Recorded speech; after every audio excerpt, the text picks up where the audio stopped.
Adapun penduduk neraka tentu akan berbeda kondisinya. Allah Subhanahu wa ta'ala ketika menjelaskan bagaimana kondisi neraka, jangankan lagi adab neraka, ikhwan, adab kubur saja itu sudah ngeri.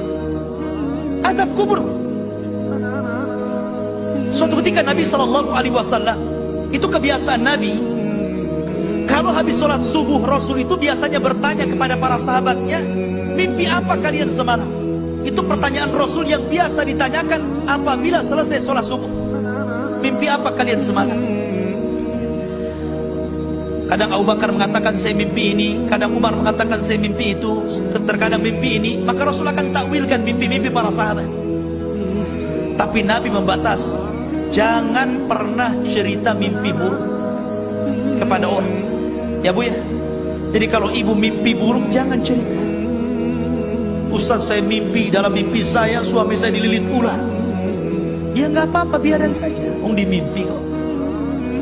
Sebab kalau saya takwilkan, hati-hati mau poligami lagi. Ya. Kan rugi Bu ya.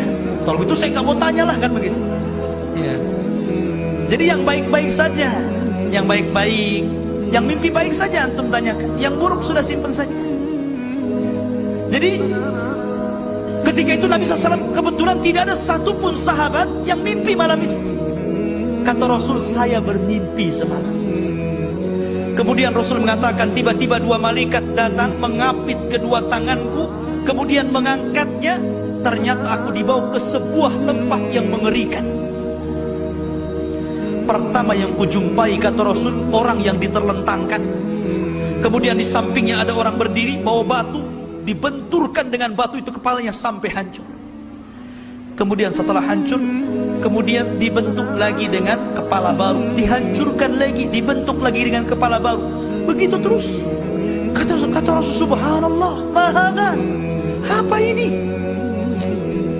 Maka malaikat mengatakan, intalik ya Muhammad, sudah tinggalkan. Maka Rasul meninggalkan orang yang sedang disiksa. Tiba-tiba dia mendapatkan ada orang lain lagi digantung, kakinya di atas, kepalanya di bawah, di sampingnya ada orang bawa pisau. Kemudian dirojok-rojok mulutnya sampai ke tengkuknya, sampai mati menjerit-jerit. Kemudian apabila mati, dibenerin lagi mulutnya, dirojok-rojok lagi sampai pisau sampai ke tengkuknya lagi. Mati lagi, dibenerin lagi. Kata Rasul, subhanallah, maha, dan apa ini? Kata malaikat, intalik, pergi. Ya. Akhirnya kemudian Nabi SAW tiba-tiba melihat ada satu tanur. Satu tanur itu bahasa Arab, bahasa kitanya tungku besar. Kemudian di bawahnya ada api yang sedang dibakar. Rupanya dalam tungku itu ada laki-laki perempuan yang sedang telanjang, berusaha keluar dari situ, tapi tidak bisa keluar. Terbakar, kosong, mati, dihidupkan lagi, tersiksa luar biasa. Akhirnya Rasul mengatakan, maha, dan apa ini? Kata malaikat, intol, tinggalkan dia. Sampai akhirnya diperlihatkan ada satu sungai isinya darah semua. Lah di tengah-tengah sungai darah itu ada orang yang sedang nyebrang, berenang, berusaha untuk ke pinggir. Tapi setiap dia sampai di pinggir, maka ada orang yang memaksa untuk membuka lebar-lebar mulutnya, kemudian dijejeli batu banyak-banyak. Ketika tidak tahan, dia pun nyebrang lagi ke tengah, kecapean lagi. Pokoknya setiap dia ke pinggir, jangan harap dia selamat, karena sudah ada orang yang memaksa kemudian membuka mulutnya, kemudian dimasukkan batu banyak-banyak, sehingga akhirnya keliling-keliling di situ sampai capek renang mati, dihidupkan lagi renang capek mati, begitu seterusnya. Sampai akhirnya Nabi SAW tidak tahan melihat, maka kemudian malaikat ini membawa ke sebuah tempat yang indah sekali, taman yang indah, banyak anak-anak kecil yang bermain. Tiba-tiba di tengah-tengah anak itu ada orang yang tinggi besar. Saking tingginya Rasul tidak memandang rata, tapi nenggak ke atas seperti ini. Setelah itu Nabi SAW diperlihatkan satu istana yang sangat indah di surga. Dan tiba-tiba melihat ke arah lain, ada orang yang mukanya aneh, separuh tampan, separuh jelek, separuh cantik, separuh buruk. Dari situ Nabi SAW kemudian mulai mentakwilkan satu-satu.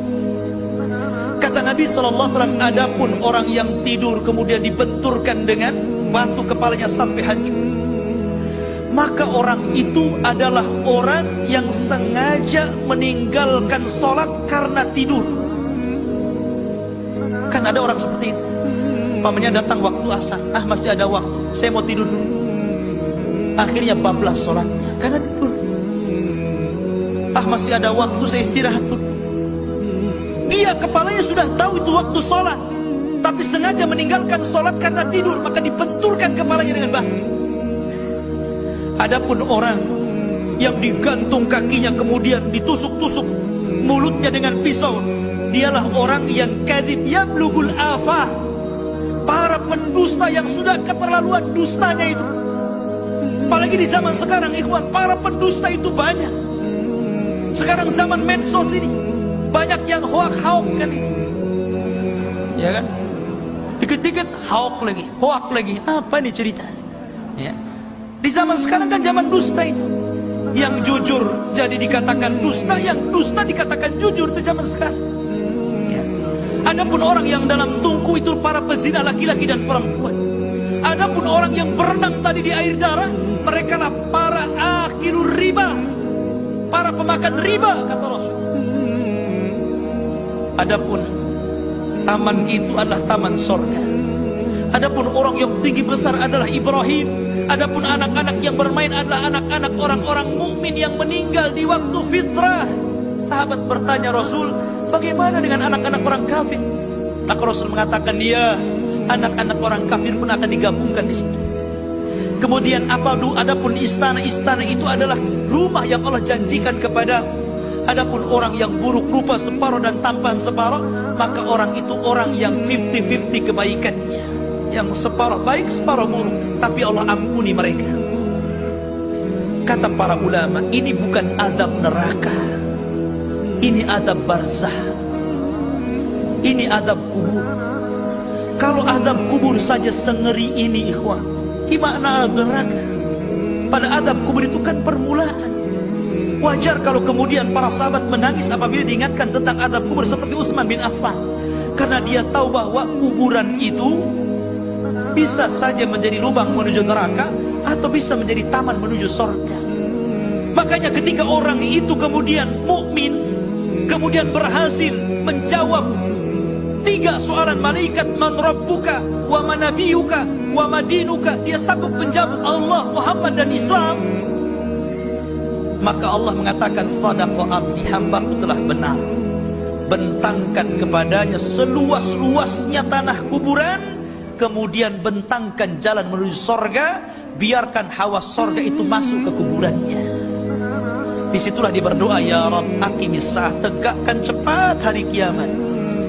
Tapi orang kafir, orang munafik, orang fasik, ketika ditanya siapa Rabbu, la adri, saya tidak tahu, ya, saya tidak tahu, itu aja yang ngomong. Maka dia akan dipukul oleh gada malaikat pemukul yang kalau gada itu diletakkan di Uhud, cukup untuk menghancurkan Uhud, kata Rasul.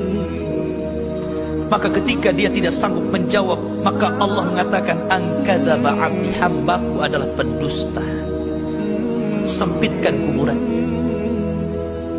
kemudian bentangkan kepadanya satu tempat di neraka kelak dia di situ. Jadi hari-hari neraka ditampakkan dan hawanya masuk ke dalam kuburan, dan rohnya bolak-balik ke neraka. Jadi jasadnya di kuburan, rohnya bolak-balik ke neraka. Adapun jasadnya orang yang beriman di kuburan, rohnya bolak-balik di sorga. Adapun rohnya syuhada akan digantung di bawah kendil-kendil di atas arsy. Adapun rohnya orang-orang yang beriman akan dibawa di ketiak burung dan akan dibawa terbang kemana suka burung di sorga. Ada yang bolak-balik seperti itu. Dan mereka akan bertemu dengan kawannya, al-arwahu junudun mujannadah. Ruh itu akan bertemu dengan barisannya. Ruhnya penduduk sorga akan bertemu di sorga, dan pertemuan mereka masih lebih bahagia dibandingkan orang tua yang kehilangan anak, tiba-tiba sekian tahun anaknya muncul. Maka pertemuan ruh ahli sorga lebih bahagia dibandingkan anak yang bertemu dengan orang tua yang bertemu dengan anaknya. Subhanallah.